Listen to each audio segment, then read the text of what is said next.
So tonight we are working on a recruitment for our early college high school. It's our incoming freshmen students who are eager to come to Weslaco High School and work on their associate's degree. I want to get a head start for college. I want to graduate early, have a better experience for my career.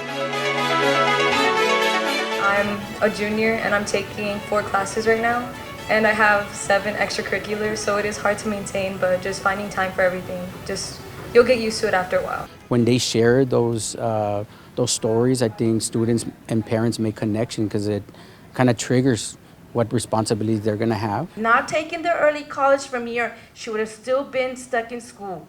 But she is already employed, working for the past 2 years. So take advantage of this program. It is an awesome.